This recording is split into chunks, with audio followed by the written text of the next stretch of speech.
अस्सलाम वालेकुम स्टूडेंट। अब हम नेक्स्ट सब्जेक्ट इंग्लिश करेंगे। मैंने आपको सैटरडे को टेस्ट दिया था। पेज नंबर 1 वावल वर्ड्स के साथ ए और एन यूज़ करना है। आई होप कि आपने याद कर लिया होगा। तो आज अब आप अपनी कॉपी लेंगे। आज ट्यूसडे है, कॉपी ओपन करेंगे।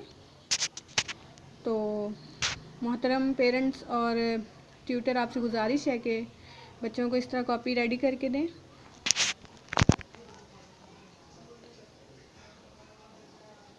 और उनसे कहें कि इन वावल वर्ड्स के साथ ए और एन को इस्तेमाल में लाएं और ये टेस्ट मुकम्मल करें और आप अपनी निगरानी में ये टेस्ट करवाएं।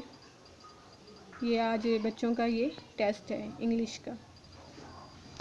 शुक्रिया।